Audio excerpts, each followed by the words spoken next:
আজকে আমরা তাহলে আলোচনা করব প্রাইমারি সহকারী শিক্ষক নিয়োগ পরীক্ষার জিকে সাজেশন ক্লাস। দেখেন, আমাদের প্রাচীন যুগের আলোচনা। আজকে প্রাচীন যুগ নিয়ে আমরা কথা বলবো। 1 নাম্বার প্রশ্ন দেয়া আছে, আর্যদের ধর্মগ্রন্থের নাম কি? দেখেন, এই প্রশ্নটি যদিও 43তম আমাদের বিসিএসে এসেছে, আপনাদের আগামী প্রাইমারি পরীক্ষার জন্য খুবই গুরুত্বপূর্ণ। এটি আপনাদের জন্য ইম্পর্টেন্ট, আপনারা শিখে রাখবেন। আর্যদের ধর্মগ্রন্থের নাম কি? ক নম্বর দেওয়া আছে মহাভারত, খ নম্বর দেওয়া আছে রামায়ণ, গ নম্বর হচ্ছে গীতা, ঘ নম্বর হচ্ছে বেদ। আচ্ছা, ইতিমধ্যে আমাদের সাথে যুক্ত হয়েছে রিনা সুলতানা, তারপর হচ্ছে ঝর্ণা খাতুন, এস এম শামীম হোসেন যুক্ত হয়েছে আমাদের সাথে, জান্নাতুল মাওয়া যুক্ত হয়েছেন, উত্তর অলরেডি করেছেন। এর উত্তরটি হচ্ছে আর্যদের ধর্মগ্রন্থ হচ্ছে বেদ। আর্যদের ধর্মগ্রন্থ হচ্ছে বেদ। আমরা এখান থেকে আরেকটা প্রশ্ন শিখে রাখবো, যে আর্যদের আদি নিবাস কোথায় ছিল। এই প্রশ্নটি প্রায় পরীক্ষায় আসে, বিশেষ করে প্রাইমারি নিবন্ধনে। আর্যদের আদি নিবাস ছিল ইরানের ইউরাল পর্বতের পাদদেশে। আর্যদের আদি নিবাস ছিল কোথায়? ইরানের ইউরাল পর্বতের পাদদেশে তাদের আর্যদের আদি নিবাস ছিল। আর এই আর্য নরগোষ্ঠী তারা ভারতে হিন্দু সভ্যতা গড়ে তুলেছিলেন। তাহলে যদি বলা হয় হিন্দু সভ্যতার জনক কারা, তারা হচ্ছে আর্য নরগোষ্ঠী। আচ্ছা, যার উত্তরটি সঠিক হয়েছে রিনা সুলতানা, তিনি উত্তরটি করেছিলেন, তার উত্তরটি সঠিক হয়েছে। কানিস ফাতেমা জি বলছেন, জি স্যার শুনতে পাচ্ছি। তো যারা শুনতে পাচ্ছেন, যারা দেখতে পাচ্ছেন, তাদের প্রতি আমার একটা অনুরোধ থাকবে, আপনারা ক্লাসটি আপনাদের টাইম লাইনে একটা করে শেয়ার করে দেন, অথবা ক্লাসটিতে আপনাদের প্রিয়জনকে মেনশন করতে পারেন। চলে যাচ্ছি 2 নাম্বার প্রশ্ন। এই প্রশ্নটি আমাদের আগামী প্রাইমারি পরীক্ষার জন্য খুবই গুরুত্বপূর্ণ।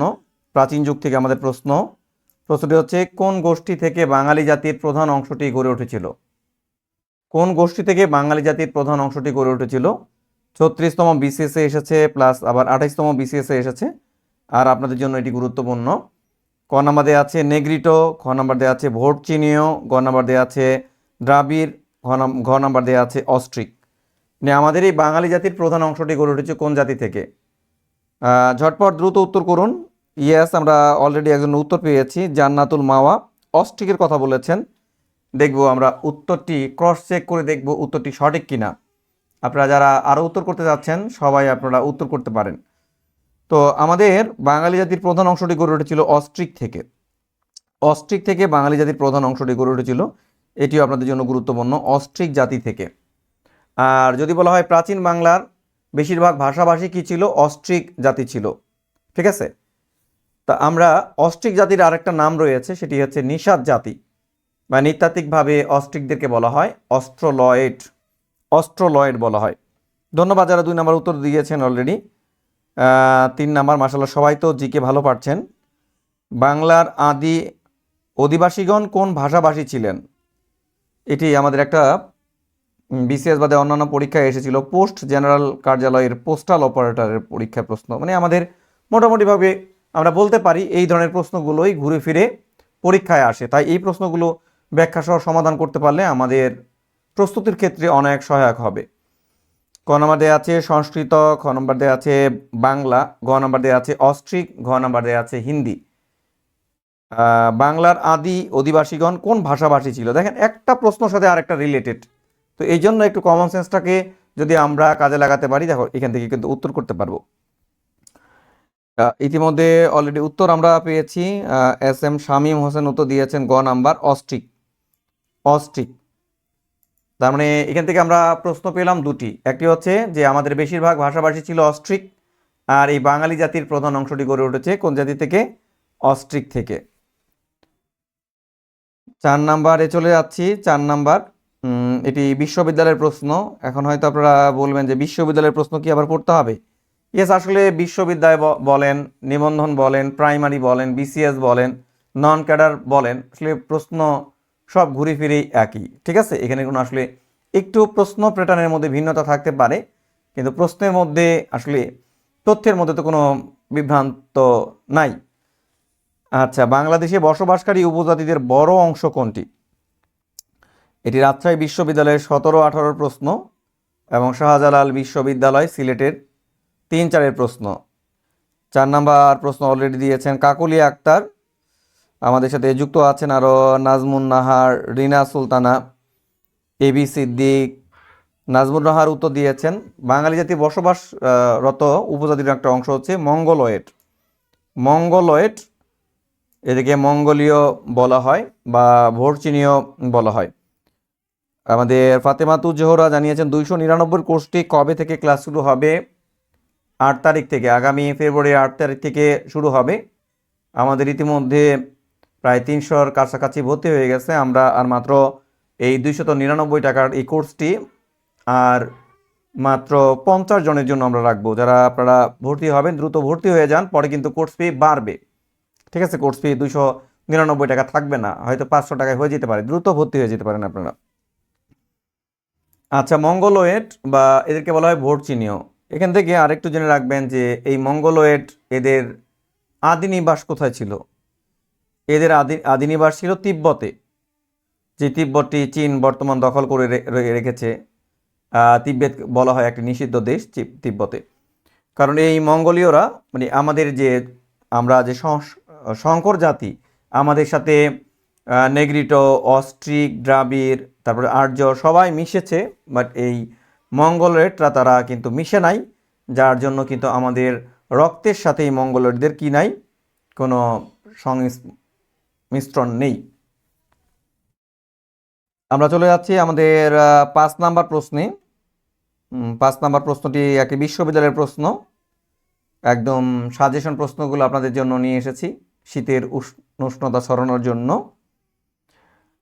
বাংলার আদি জনপদের অধিবাসীরা কোন জাতির অন্তর্ভুক্ত? এবিসি দিক সাধারণ জ্ঞান মনে থাকে না, আসলে সাধারণ জ্ঞান কুইজ ভিত্তিক পড়লে তো আসলে মনে থাকবে না। তো আমরা সাধারণ জ্ঞানগুলো টপিক ভিত্তিক বিশেষ টেকনিকের মাধ্যমে ক্লাসগুলো যখন নিব ছন্দের মাধ্যমে, তখন আপনি মনে রাখতে পারবেন। আর এই জন্য এখন প্র্যাকটিসগুলো করতে থাকেন আর কোর্সের সাথে আপনারা যুক্ত হতে পারেন। আর সব কিছু মনে রাখার অন্যতম উপায় হচ্ছে আপনাকে বেশি করে অনুশীলন করতে হবে। যার সাথে আপনার যোগাযোগ বেশি তাকে আপনার মনে পড়ে, তাই না? ধরেন আপনার যে বন্ধুর সাথে আপনার কোনো যোগাযোগ নেই বা কথাবার্তা হয় না, এমনকি তার ছবিটা আপনার মনে আছে কিন্তু নামটা মনে আসতেছে না, তাই না? আর যার সাথে আপনার নিয়মিত দেখা সাক্ষাৎ হচ্ছে, ওঠা বসা হচ্ছে, তার নাম কিন্তু অনায়াসে আপনার মনে আসতেছে। তাই আপনি যত বেশি সময় দিবেন, যত বেশি স্টাডি টেবিলে থাকবেন, তত আপনার প্রস্তুতি ভালো হবে, মনে থাকবে। বাংলার আদি জনপদের অধিবাসীরা কোন জাতির অন্তর্ভুক্ত? 5 নাম্বার অলরেডি আমরা উত্তর পেয়েছি কাকলি আক্তারের কাছ থেকে, তারপর হচ্ছে রিনা সুলতানের কাছ থেকে। লাবণী উত্তর দিয়েছেন অনেক আগের একজন প্রার্থী আমাদের হাবিবুর রহমান হাবিব। এস এম শামীম হোসেন উত্তর দিয়েছেন। ইয়েস, এটি হচ্ছে আমাদের নিষাদ। ইয়েস, যারা এই ব্যাপারটা বুঝতে পেরেছেন তারা কিন্তু উত্তর করতে পেরেছেন অলরেডি। নিষাদ জাতি। নিষাদ কেন বললাম? কারণ আমাদের যে অস্ট্রিক, আমাদের যে বাঙালি জাতির প্রধান অংশটি গড়ে উঠেছে এই অস্ট্রিক থেকে। অস্ট্রিকদের আরেকটি নাম হচ্ছে নিষাদ জাতি। নিষাদ জাতি বা নিষাদদের আরেকটা নাম হচ্ছে অস্ট্রোলয়েড। এদের আরেকটি নাম হচ্ছে অস্ট্রোলয়েড। 5 নাম্বার, সবাই এখন অ্যাক্টিভ হয়েছে, সবাই উত্তর করছেন। আসলে আমরা নতুনভাবে শুরু করতে যাচ্ছি, যেহেতু 2025 সালে বিভিন্ন মারফত থেকে জানা গেছে বাংলাদেশের লক্ষাধিক শিক্ষক নিয়োগ হবে, তাই প্রাইমারি পরীক্ষার সবচেয়ে বেশি নিয়োগ হবে। তাই যারা আপনারা প্রাইমারি পরীক্ষার দেওয়ার মাধ্যমে যারা সহকারী শিক্ষক হওয়ার স্বপ্ন দেখছেন, এটাই 2025 সালটা হতে পারে আপনার স্বপ্ন পূরণের একটা বর্ষ। 6 নাম্বার চলে যাচ্ছি, এটিও আমাদের প্রাচীন যুগের একটি প্রশ্ন। বাংলায় প্রাচীন জনপদের নাম কি? বাংলার সবচেয়ে প্রাচীন জনপদের নাম জনপদ থেকে। জনপদ এর অর্থ হচ্ছে লোকালয়। আগে যেহেতু কোনো রাষ্ট্র ব্যবস্থা ছিল না, আগে জনপদ ছিল, ছোট ছোট লোকালয় ছিল। এই লোকালয়কে কেন্দ্র করে এক একজন রাজা জমিদার তারা শাসন করতেন, এদেরকে বলা হতো জনপদ। এই প্রাচীন বাংলায় 16টি জনপদের উল্লেখ রয়েছে। তো আমরা জনপদগুলো কি কি সেগুলো আমরা আপনাদেরকে সাজেশন করে দিব। এই 16টি জনপদে পড়তে হবে না, মাত্র 5-6 থেকে 6টা জনপদ আমরা পড়ব। বাংলার সবচেয়ে প্রাচীন জনপদের নাম হচ্ছে পুন্ড্র। বাংলার সবচেয়ে প্রাচীন জনপদের নাম হচ্ছে পুন্ড্র।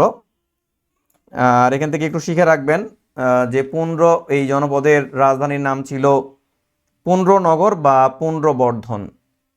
আর এই পুন্ড্র জনপদের অবস্থান ছিল বগুড়া, রংপুর এবং দিনাজপুর। বগুড়া, রংপুর এবং দিনাজপুর এই অঞ্চলেই যে একটা প্রাচীন জনপদ ছিল, এই জনপদটি মূলত তৈরি হয়েছিল মৌর্য সাম্রাজ্যের আমলে। মৌর্য সম্রাট অশোক তিনি এই জনপদের গোড়াপত্তন করেছিলেন। আর এই জনপদের রাজধানীর নাম হচ্ছে পুন্ড্রনগর বা পুন্ড্রবর্ধন। যে পুন্ড্রনগর বা পুন্ড্রবর্ধন এর বর্তমান নাম হচ্ছে মহাস্থানগড়, যেটি বগুড়ার করতোয়া নদীর তীরে অবস্থিত। এখানে রয়েছে আফগানিস্তান থেকে আসা সাধক, সুফি সাধক শাহ বলখির মাজার শরীফ রয়েছে। তারপর এখানে আছে শিলাদেবীর ঘাট আছে, বেহুলা লক্ষিন্দরের বাসরঘর রয়েছে। আর তাম্রলিপ্ত একটি জনপদের নাম তাম্রলিপ্ত। এটি মূলত পশ্চিমবঙ্গের একটি জনপদ। গৌর একটি জনপদ আমাদের। গৌরটি যে চাঁপাইনবাবগঞ্জ এবং পশ্চিম বাংলার মালদহ মুর্শিদাবাদ মিলে গৌর জনপদ। হরিকেল এটি বাংলার একটি পাহাড়ি জনপদ, যেটি সিলেট এবং চট্টগ্রাম নিয়ে এই জনপদ তৈরি হয়েছিল এই জনপদ। আচ্ছা, 7 নাম্বার চলে যাচ্ছি। 7 নাম্বার জানাবেন বাংলাদেশের বৃহত্তম যে ঢাকা জেলা প্রাচীনকালে কোন জনপদের অন্তর্ভুক্ত ছিল? ঢাকা জেলা প্রাচীনকালের কোন জনপদের অন্তর্ভুক্ত ছিল? খুব ভালো একটা প্রশ্ন, এইটা আপনারা সবাই দেখি উত্তর করেন তো। ঢাকা জেলাটা কোন জনপদের অন্তর্ভুক্ত ছিল? ঢাকা জেলা এটি কোন জনপদের অন্তর্ভুক্ত ছিল? দেখি অনেকে উত্তর করছেন, সবাই উত্তর করছেন, সবাইকে অনেক অনেক ধন্যবাদ। সবাই দ্রুত উত্তর করতে থাকুন, সবাই শেয়ার দিন, সবাই শেয়ার দিন, আপনাদের টাইমলাইনে একটা করে শেয়ার দিন। তাহলে আমাদের অনেক দর্শক আসতে পারবে। অনেক বড় একটা ময়দানে যখন আমরা যুদ্ধ করতে পারবো, আর এই যুদ্ধের মাধ্যমে যখন আমরা জিততে পারবো, আসলে এই যুদ্ধ জয়ের সার্থকতা তখনই। হ্যাঁ, যে 20 লাখ পরীক্ষার্থীর মধ্যে আমি টিকছি, তাই না? এটা একটা গর্বের বিষয়। 7 নাম্বার অলরেডি আমাদের একজন হাবিবুর রহমান হাবিব, আসসালামু আলাইকুম স্যার। ওয়ালাইকুম আসসালাম। পল্লব কুমার পোদ্দার আমাদের সাথে যুক্ত হয়েছেন, আমাদের সাথে অলরেডি আছেন নুসরাত জাহান যুক্ত আছেন, নাজমুন নাহার যুক্ত আছেন। তো আসলে চলে যাচ্ছি, বাংলাদেশের বৃহত্তম যে ঢাকা জেলা এটি একসময় বঙ্গ জনপদ ছিল। যদি বলা ঢাকা জেলা কোন জনপদের অন্তর্ভুক্ত ছিল? বঙ্গ জনপদের অন্তর্ভুক্ত ছিল। এই বঙ্গটা শুধু ঢাকা না, ঢাকার সাথে ময়মনসিংহ, তারপরে ফরিদপুর, শরীয়তপুর, কুষ্টিয়া, যশোর, এগুলো মিলেই এই আমাদের যেই জনপদ ছিল সেটা হচ্ছে বঙ্গ জনপদ ছিল। এই বঙ্গ জনপদটাকে আবার 2 ভাগে ভাগ করা হতো। একটি হলো বিক্রমপুর আর একটা ছিল নাব্য, মানে পদ্মা নদীর মাধ্যমে 2 ভাগে ভাগ করা ছিল। একটি হচ্ছে বিক্রমপুর, আরেকটি হচ্ছে নাব্য। ঢাকার অংশের নাম ছিল বিক্রমপুর আর ফরিদপুরের অংশের নাম ছিল নাব্য। তো আমরা জানি যে বিক্রমপুরের বর্তমান নাম হচ্ছে মুন্সিগঞ্জ, ঠিক আছে, মুন্সিগঞ্জ। যাচ্ছি আমরা 8 নাম্বার প্রশ্নে। 8 নাম্বারটা খুব গুরুত্বপূর্ণ প্রশ্ন, একবার দেখে রাখুন। প্রশ্নটি হলো প্রাচীন বাংলায় সমতট বর্তমান কোন অঞ্চল নিয়ে গঠিত ছিল? সমতট একটা জনপদ। এখান থেকে 43তম বিসিএস এর প্রশ্ন। তারপর আপনাদের জন্য এই প্রশ্নগুলো খুবই ইম্পর্টেন্ট, তাই এই প্রশ্নগুলোকে সিলেকশন করেছি। এটির উত্তর চাচ্ছি আপনাদের কাছ থেকে। অলরেডি আমাদের সাথে আছেন এবি সিদ্দিক, তারপর হচ্ছে আমাদের সাথে যুক্ত আছেন লাকি শুভ, শেখ মুগদাদির রহমান অমি যুক্ত আছেন, তারপরে নুসরাত জাহান যুক্ত আছেন। ইয়াস, সবাই উত্তর করুন, কমেন্টে উত্তর করুন সবাই। আর প্রাচীন সমতট এটি হচ্ছে কুমিল্লা এবং নোয়াখালী। কুমিল্লা এবং নোয়াখালী সমতট এই জনপদ ছিল।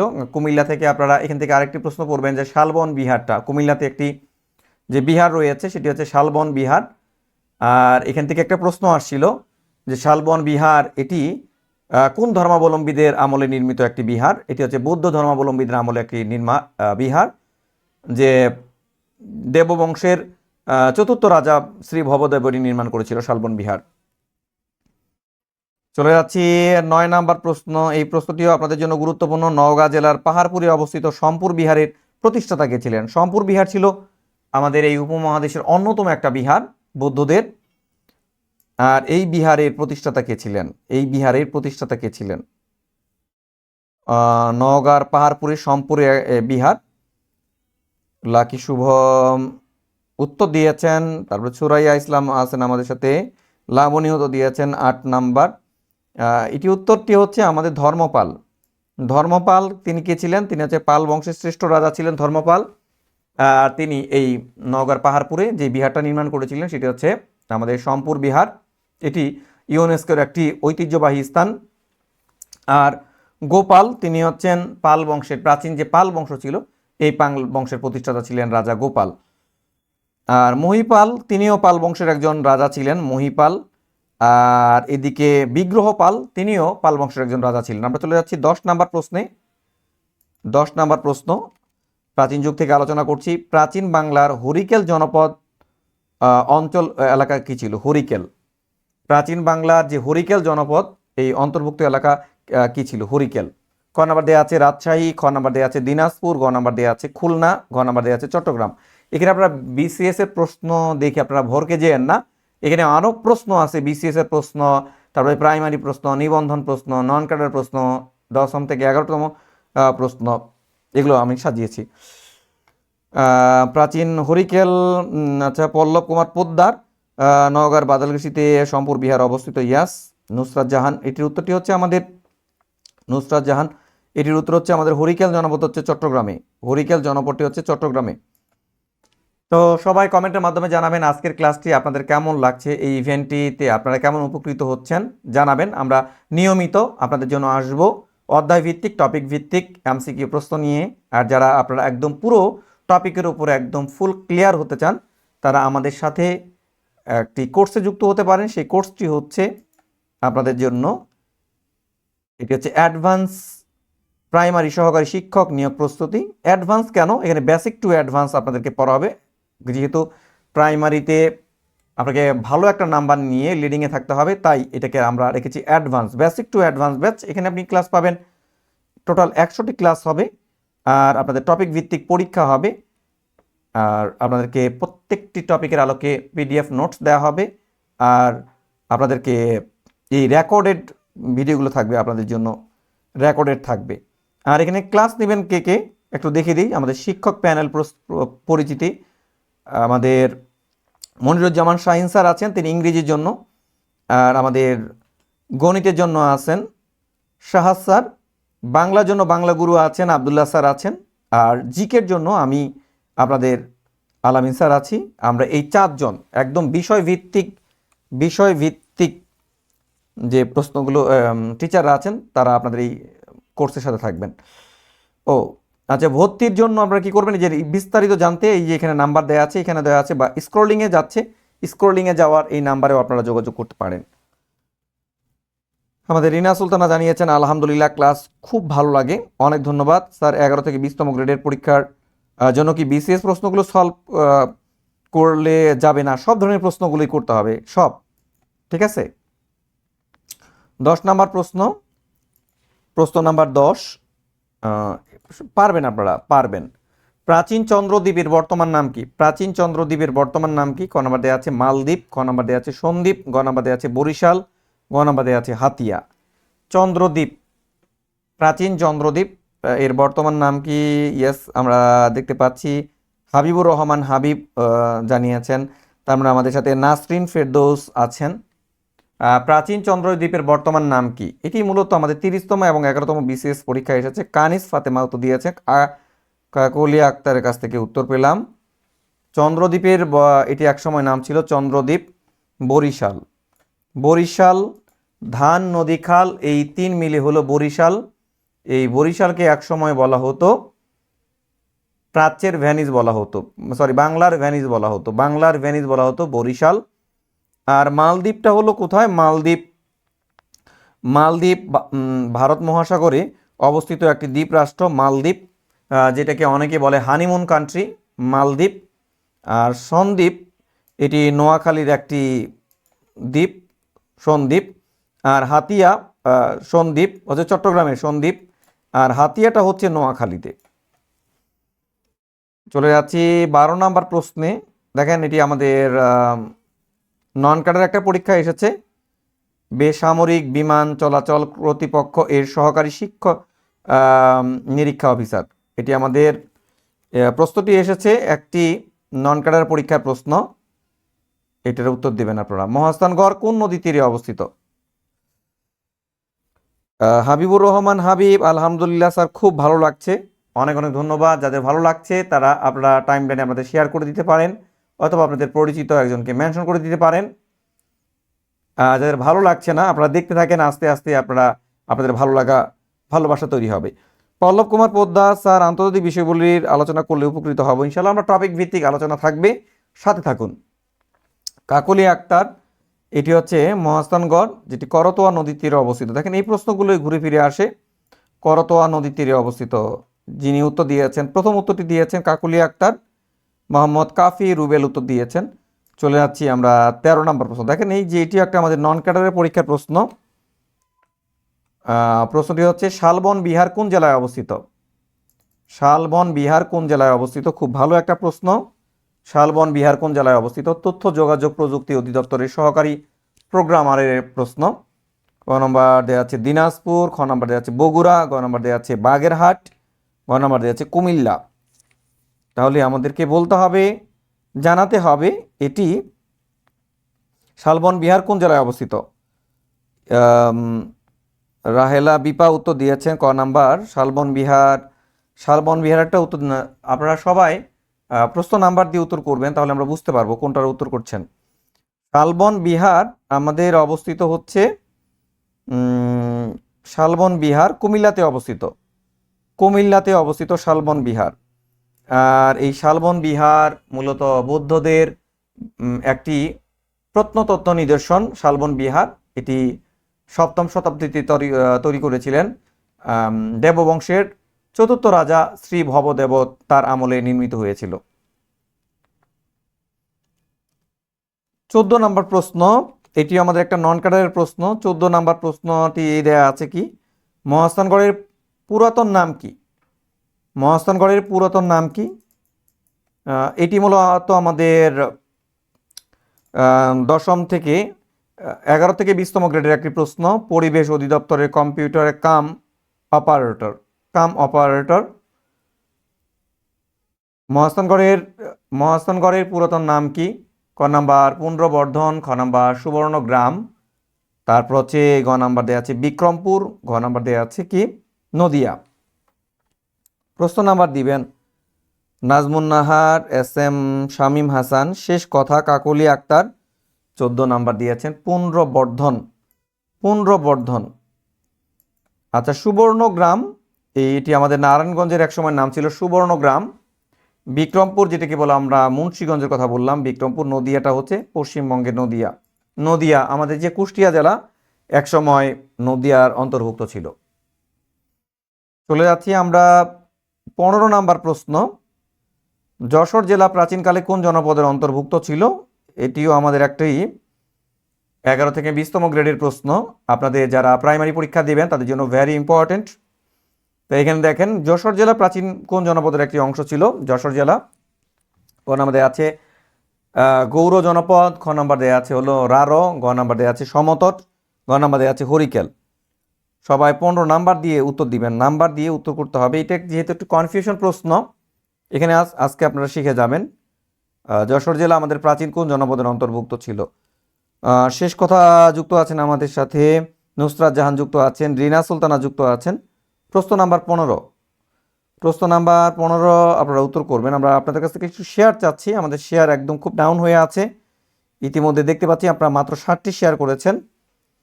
একটু শেয়ারের পরিমাণ আপনাদেরকে বাড়াতে হবে যারা এই প্রশ্নগুলো চাচ্ছেন। যারা শেয়ার করবেন তাদেরকে আজকের এই পিডিএফটি যারা নিতে চাচ্ছেন তারা একটা করে শেয়ার দিবেন, আজকের পিডিএফটি পাবেন। আর পিডিএফটি হোয়াটসঅ্যাপের মাধ্যমে দেওয়া হবে। যারা আপনারা পিডিএফটি নিতে চান, এই বাছাই করা প্রশ্নের পিডিএফটি নিতে চান, তারা একটা করে শেয়ার করে আমাকে হোয়াটসঅ্যাপে জানাবেন, তাদেরকে দেওয়া হবে। এখানে আমরা দেখতে পাচ্ছি যশোর জেলা, এটি মূলত হচ্ছে গৌর জেলা। এটা গৌর জনপদের অন্তর্ভুক্ত ছিল, যে যশোর জেলাটা একসময় গৌর জনপদের অন্তর্ভুক্ত ছিল। রারোর এটা একটা জনপদ, রারোটা একটা জনপদ, বুঝতে পেরেছেন? রারোটা হচ্ছে একটা জনপদের নাম। তারপর হচ্ছে সমতট, এটি একটা জনপদের নাম। সমতট জনপদটা আমরা সমতট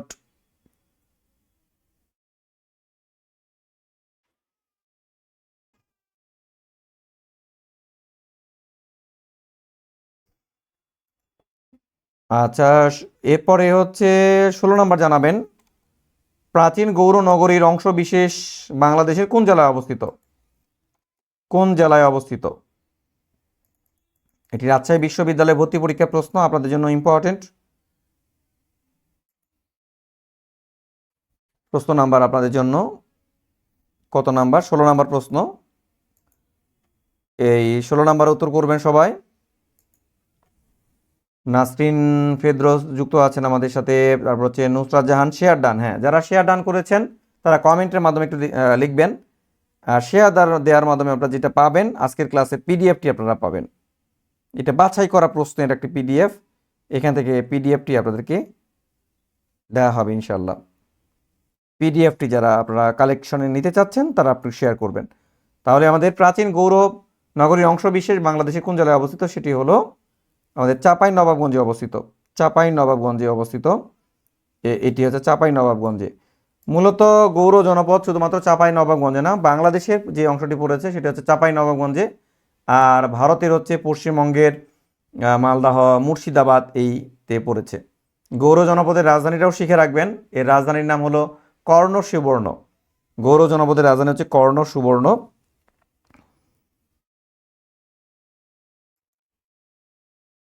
এরপরে আমরা চলে যাচ্ছি 17 নম্বর প্রশ্ন। দেখেন, আমি যেটা বললাম সেটা পরে প্রশ্ন হয়ে আসলো, অবাক করা বিষয়। বাংলার প্রাচীন নগর কর্ণ সুবর্ণ এর অবস্থান ছিল কোথায়? বাংলার প্রাচীন নগর কর্ণ সুবর্ণের অবস্থান ছিল কোথায়? এখান থেকে আমরা আরো কিছু শিখব। কর্ণ সুবর্ণের অবস্থান ছিল কোথায়? দেখতে পাচ্ছি জেরিন সাদিকা যুক্ত আছে, নজরুল ইসলাম, তারপর আমাদের সাথে যুক্ত আছেন হাসিমধু কাকলি আক্তার। শেষ কথা, প্রশ্ন নাম্বার আমরা যেটি দিয়েছি সেটির উত্তর করবেন সবাই। 10টা শেয়ার অলরেডি আমরা পেয়েছি আপনাদের কাছ থেকে। 17 নম্বর প্রশ্ন, প্রাচীন নগর কর্ণ সুবর্ণ এর অবস্থান কোথায় ছিল? কর্ণ সুবর্ণ, নজরুল ইসলামের কাছ থেকে উত্তর পেলাম। এর তারপরে নাম্বার দিয়ে আপনারা উত্তর করবেন। হাসিমধুর কাছ থেকে উত্তর পেয়েছি, উত্তরটিতে চলে যাচ্ছি। কর্ণ সুবর্ণ এর অবস্থান ছিল মুর্শিদাবাদে। কর্ণ সুবর্ণ মুর্শিদাবাদে এর অবস্থান ছিল। বিজয় হাসান লিখছে রাজশাহীতে হবে না, মানে গৌর জনপদের রাজধানীর নাম ছিল কর্ণ সুবর্ণ। গৌর জনপদের রাজধানীর নাম কি ছিল? কর্ণ সুবর্ণ, যার অবস্থানটা পড়েছিল পশ্চিমবাংলার মুর্শিদাবাদে। আর এই গৌর জনপদটা প্রতিষ্ঠা করেছিলেন রাজা শশাঙ্ক। আর রাজা শশাঙ্ককে প্রথম বাঙালি রাজা বলা হতো। রাজা শশাঙ্ককে প্রথম বাঙালি রাজা বলা হতো। 18 নম্বর প্রশ্ন, প্রাচীন যুগ থেকে আমরা 18 নম্বর প্রশ্নটি দেখতেছি আপনাদের জন্য, যে সর্বপ্রথম বঙ্গ দেশের নামটি পাওয়া যায় যে গ্রন্থে। দেখেন, এটি আমাদের নিবন্ধন পরীক্ষার জন্য এসেছে। বঙ্গদেশের নাম পাওয়া যায় যে গ্রন্থে। 16তম শিক্ষক নিবন্ধন স্কুল পর্যায়ে 2 2019-এর প্রশ্ন। আসলে মূলত এই প্রশ্নগুলোই পরবর্তীতে প্রাইমারিতে রিপিট হয়ে আসে, তাই এই প্রশ্নগুলো নিয়ে আমরা শুরু করেছি আজকের এই ইভেন্টটি। ইংলিশ কোর্সে ভর্তি হতে চাই, বেসিক থেকে অ্যাডভান্স পড়ানো হবে কি? অবশ্যই ইনশাল্লাহ। মাত্র 299 টাকা বেসিক থেকে অ্যাডভান্স, তাও আবার মাত্র 299 টাকা। মানে বাংলাদেশের, মানে এইটা আপনারা কোথাও আপনারা কিন্তু এটার পাবেন না। এটির উত্তর করুন আপনারা।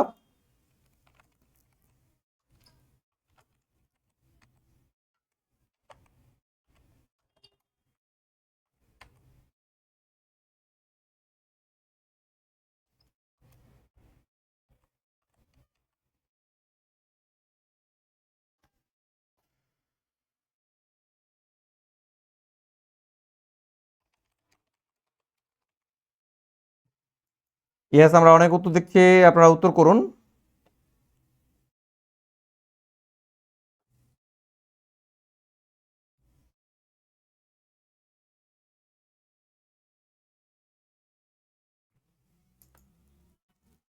আচ্ছা, আমাদেরকে একজন জানিয়েছে স্যার চম্পকনগরটা কোথায়? চম্পকনগর আসলে এটি ব্রাহ্মণবাড়িয়ার একটি ইউনিয়নের নাম হচ্ছে চম্পকনগর, আবার ত্রিপুরার একটি জায়গার নাম হচ্ছে চম্পকনগর।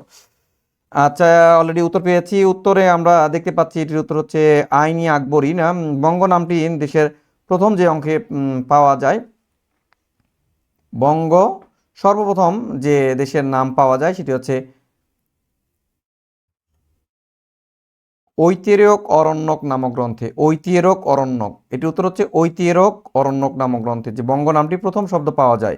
ঠিক আছে, ঐতিহ্যক অরণ্যক, উত্তরটি হচ্ছে ঐতিহ্যক অরণ্যক। আর এখান থেকে আপনারা তার লেখকের নামটা একটু শিখে রাখবেন, তার নাম হচ্ছে ঋগ্বেদ। ঋগ্বেদ। 19 নাম্বার চলে যাচ্ছি আমরা, প্রশ্ন নাম্বার 19। প্রাচীন বাংলা মৌর্য শাসনের প্রতিষ্ঠাতা কি? এটা ম্যাক্সিমাম পরীক্ষার্থীরা ভুল করে থাকেন। ইনশাআল্লাহ আজকের পর থেকে আপনাদের এই ভুলটা হবে না, যে প্রাচীন বাংলায় মৌর্য শাসনের প্রতিষ্ঠাতা কে ছিলেন। কারণ আমাদের আছে সম্রাট অশোক, চন্দ্রগুপ্ত মৌর্য, সমুদ্রগুপ্ত, কোনোটি নয়। প্রাচীন বাংলায় মৌর্য শাসনের প্রতিষ্ঠাতা কে ছিলেন? মৌর্য শাসনের প্রতিষ্ঠাতা কে ছিলেন? খুব ভালো একটা প্রশ্ন আপনাদের জন্য। শেষ কথা, তারপর হচ্ছে আমাদের আরো যুক্ত হয়েছে নাসরিন ফেরদৌস। ইয়েস, বাংলায় মৌর্য সাম্রাজ্য শাসনের প্রতিষ্ঠাতা ছিলেন সম্রাট অশোক, কিন্তু বিভিন্ন বইয়ে দেয়া আছে হলো চন্দ্রগুপ্ত মৌর্য। কিন্তু চন্দ্রগুপ্ত মৌর্য হচ্ছে তিনি প্রাচীন ভারতের প্রথম সম্রাট ছিলেন। তার আমলে কিন্তু চন্দ্রগুপ্ত মৌর্য এই আমলে হুম আহ, এই আমলে কিন্তু তিনি কি করেন নাই, এই আমলে তিনি বাংলায় প্রতিষ্ঠা করেননি। সম্রাট অশোকের আমলে এই মৌর্য সাম্রাজ্য বাংলায় প্রতিষ্ঠিত হয়েছিল। চন্দ্রগুপ্ত হবে না, অনেকে চন্দ্রগুপ্ত উত্তর করছেন। চন্দ্রগুপ্ত হচ্ছে মৌর্য সাম্রাজ্যের প্রতিষ্ঠাতা। কি বলুন, মৌর্য সাম্রাজ্যের, চন্দ্রগুপ্ত হচ্ছে মৌর্য সাম্রাজ্যের প্রতিষ্ঠাতা। যদি একটু লিখে দিই, হ্যাঁ, তিনি হচ্ছেন মৌর্য সাম্রাজ্যের প্রতিষ্ঠাতা। মৌর্য সাম্রাজ্যের সাম্রাজ্যের প্রতিষ্ঠাতা। ঠিক আছে, চলে যাচ্ছি আমরা 20 নাম্বার প্রশ্নে। দেখেন, এটি আমাদের নন কাটার একটি প্রশ্ন। মহাস্থানগড় মৌর্য আমলে কি নামে পরিচিত ছিল? মহাস্থানগড় মৌর্য আমলে কি নামে পরিচিত ছিল? আচ্ছা, এটির উত্তর দেয়া আছে। ক নাম্বার পানামনগর, ক নাম্বার পুন্ড্রনগর, গ নাম্বার হচ্ছে পানরুয়া, ঘ নাম্বার হচ্ছে ভাসুবিহার। মহাস্থানগড় মৌর্য আমলে কি নামে পরিচিত ছিল? মহাস্থানগড়। সবাই ঝটপট উত্তর করুন।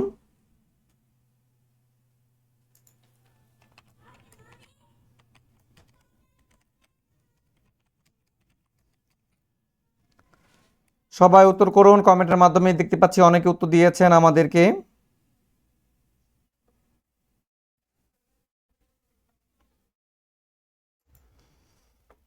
ইয়েস, এটি উত্তরটি হলো আমাদের মহাস্থানগড় মৌর্য আমলে পুন্ড্রনগর ছিল, নাম পুন্ড্রনগর।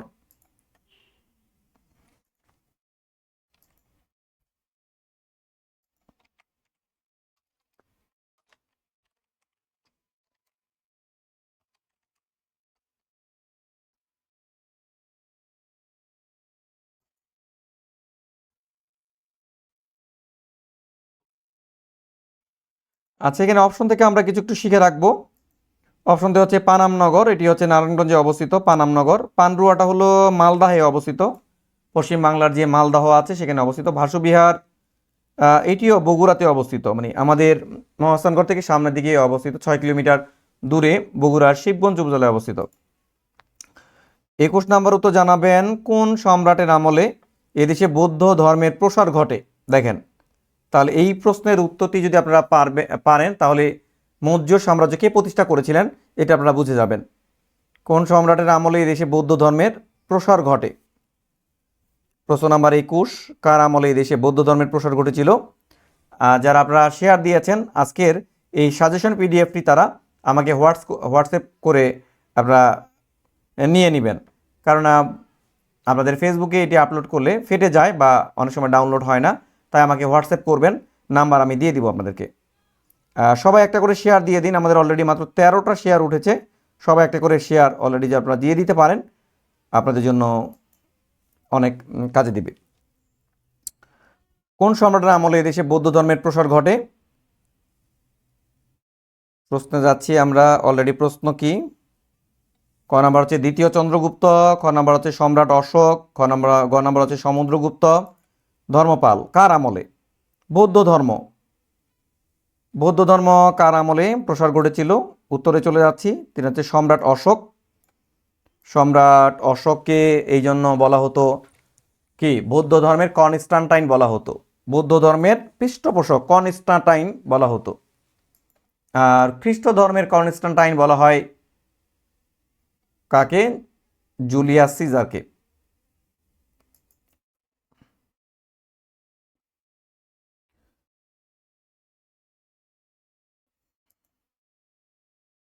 আচ্ছা, এরপরে চলে যাচ্ছি আমরা। ধর্ম বিজয় হলো একমাত্র শ্রেষ্ঠ বিজয়, উক্তিটি কার?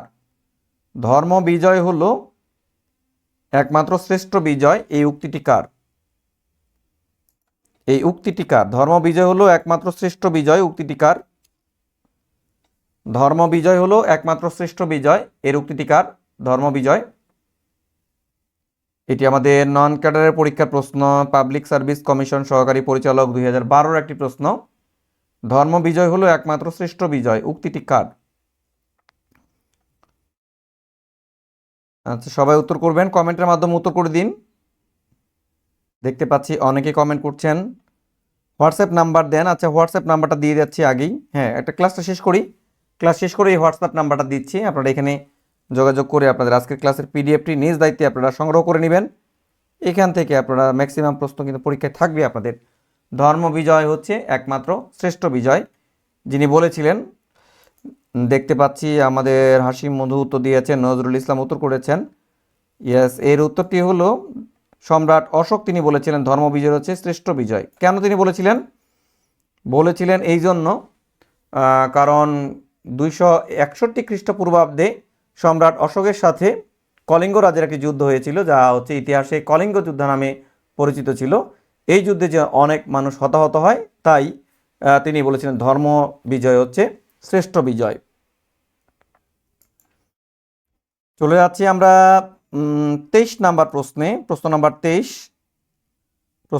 23। মহাবীর শিলভদ্র কোন মহাবিহারের আচার্য ছিলেন? শিলভদ্র, আগে তো বিশ্ববিদ্যালয় ছিল না, মহাবিহারগুলো ছিল, শিক্ষা দীক্ষার জন্য বিহার ছিল। আর এই উপমহাদেশের মধ্যে প্রথম এবং সবচেয়ে বড় বিহার ছিল, সেটি হচ্ছে, যে বিহারটা উত্তর হবে সেটি, ঠিক আছে। আচার্য, যেটা হচ্ছে আমরা বর্তমানে ভিসি বলি, কোন বিহারের ছিলেন? বিজয় হোসেন উত্তর দিয়েছেন, নজরুল ইসলাম উত্তর করেছেন, মানসুরা আফরিন উত্তর দিয়েছেন। উত্তরটি হচ্ছে নালন্দা বিশ্ববিদ্যালয়ের। নালন্দা বিশ্ববিদ্যালয়ে তিনি আচার্য ছিলেন।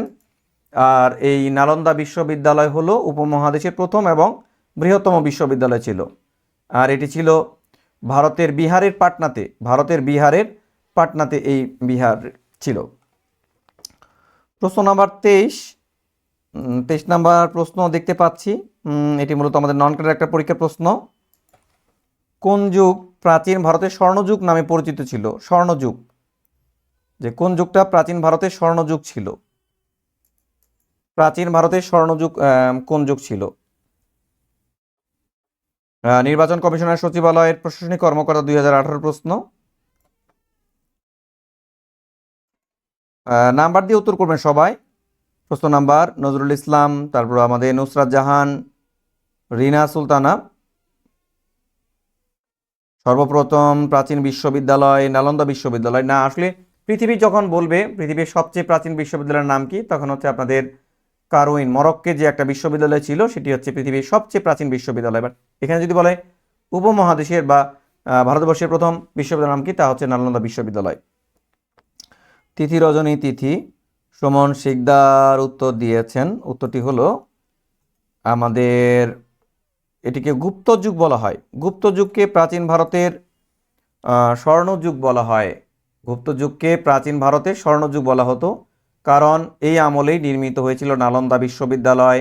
তারপরে জ্ঞান বিজ্ঞান শিল্পকলায় অনেক বিকশিত হয়েছিল, তাই এই যুগকে বলা হতো প্রাচীন ভারতের স্বর্ণযুগ বলা হতো।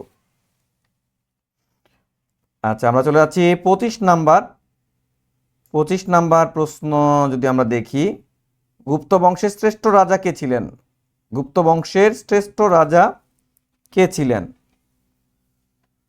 গুপ্ত বংশের শ্রেষ্ঠ রাজা কে ছিলেন? সোনালী ব্যাংক, সিনিয়র অফিসার, শ্রীগুপ্ত, প্রথম চন্দ্রগুপ্ত। সবাই আমাকে একটু কমেন্টের মাধ্যমে জানান কে ছিলেন।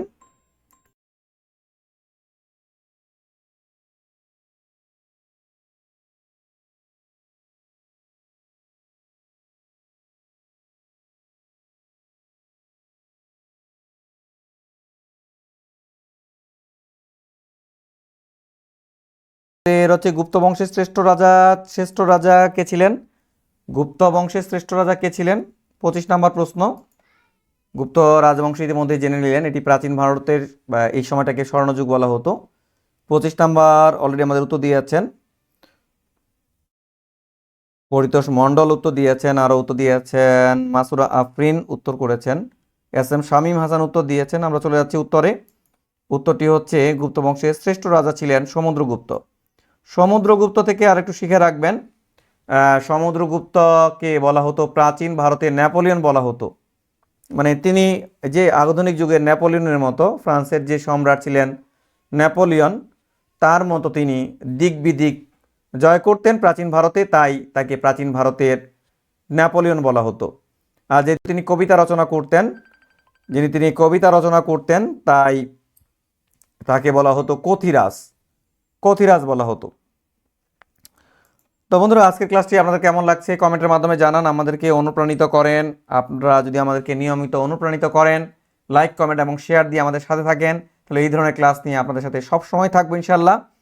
আর আপনাদের জন্য একটা বিশাল সুখবর, সুখবরটি হচ্ছে যারা আপনারা প্রাইমারি পরীক্ষার্থী আছেন তাদের জন্য বিশাল সুখবর। সেটা হচ্ছে 2025 সালে বাংলাদেশ থেকে 1 লাখ শিক্ষক নিয়োগ হতে যাচ্ছে। খুব শীঘ্রই সার্কুলার আসবে ইনশাল্লাহ। তাই আপনি যদি প্রাইমারি সহকারী শিক্ষক হতে চান, এখনই প্রস্তুতি শুরু করুন।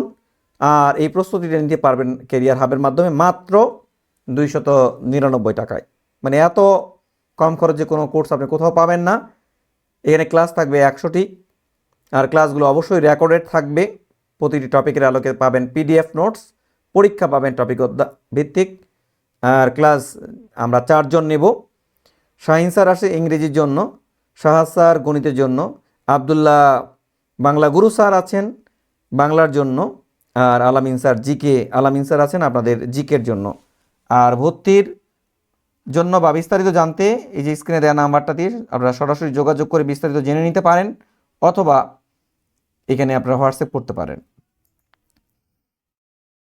আমরা আরও কিছু প্রশ্ন আপনাদের সমাধান করে দেব। 26 নাম্বার প্রশ্ন যদি বলা হয়, এখানে প্রাচীন যুগে যেহেতু প্রশ্ন আমাদের, প্রাচীন যুগে নিয়ে আপনাদের একদম আমরা আজকে এই বুস্টার একটা ডোজ দিয়ে দিব। আর ভয় নাই, এই বুস্টার ডোজের পরে আর আপনাদের ফার্স্ট সেকেন্ড থার্ড কিছুই লাগবে না। আজকে একবারই প্রথম চান্সে বুস্টার দিয়ে দিব আমরা। বলবেন আপনারা, অবিভক্ত বাংলার সর্বপ্রথম রাজা কে ছিলেন? অবিভক্ত বাংলার সর্বপ্রথম রাজা কে ছিলেন? ক নম্বর দেওয়া আছে সম্রাট অশোক, খ নম্বর দেওয়া আছেন শশাঙ্ক, গ নম্বর দেওয়া আছে মেঘদা, ঘ নম্বর দেওয়া আছে ধর্মপাল। অবিভক্ত বাংলা মানে অবিভক্ত বাংলা হচ্ছে পশ্চিম বাংলা এবং পূর্ব বাংলা, আমাদের বাংলাদেশ।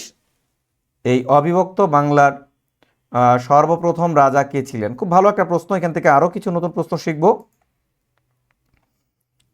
নাম্বার দিয়ে কি করবেন আপনারা সবাই? অনেকেই আমাদেরকে অনুপ্রাণিত করেছেন, কাকুলি আক্তার, আলহামদুলিল্লাহ, নজরুল ইসলাম। আবার কবে ক্লাস নেবেন স্যার? যখনই সময় পাবো তখনই চলে আসবো, ডাকবেন আর চলে আসবো। তিথি রজনী তিথি উত্তর দিয়েছেন।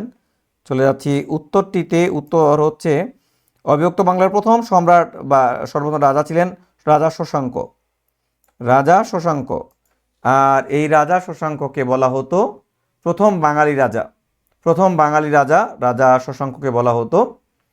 আর এই রাজা শশাঙ্ক যেহেতু বৌদ্ধ ধর্ম দেখতে পারতেন না, তিনি শিব ধর্মের অনুসারী ছিলেন, তাই তাকে বলা হতো বৌদ্ধ ধর্মের নিগ্রহকারী বা বিদ্বেষকারী। তাকে বলা হতো বৌদ্ধ ধর্মের নিগ্রহকারী বা বিদ্বেষকারী বলা হতো। চলে যাচ্ছি আমরা 27 নাম্বার প্রশ্নে। এই প্রশ্নটি প্রায় পরীক্ষায় আসে, দেখেন এটিওতে আসছে, তার মানে আপনাদের এটিওটা প্রাইমারির সাথে রিলেটেড, আপনাদের জন্য ইম্পর্টেন্ট। মাৎসান্যায় বাংলার কোন সময়কালকে নির্দেশ করে? মাৎসান্যায়, মাৎসান্যায় এটা হলো যে রাজা শশাঙ্কের মৃত্যুর পর প্রায় 100 বছর বাংলায় কোনো যোগ্য শাসক ছিল না, হানাহানি কাটাকাটি বিশৃঙ্খল একটা অবস্থা ছিল। তো বাংলার এই অস্থির সময়কালকে বলা হতো মাৎসান্যায়। মাৎসান্যায় মানে হলো, যেমন এটা একটা রূপক অর্থে ব্যবহার করা হয়েছে, এটি একটি সংস্কৃত শব্দ, মাছের ন্যায়। মাৎসান্যায় শব্দের অর্থ হচ্ছে মাছের ন্যায়, মাছের ন্যায়। মেগ্রিটো, মেগ্রিটো আচ্ছা মাৎসান্যায়। মাৎসান্যায়টা হলো আমাদের 650 থেকে 750 ছিল, সপ্তম থেকে অষ্টম শতাব্দীতে এই মাৎসান্যায় ছিল। মাৎসান্যায় আমাদের মাৎসান্যায় ছিল সপ্তম থেকে অষ্টম শতাব্দী পর্যন্ত বাংলায় একটা বিশৃঙ্খল অবস্থা ছিল।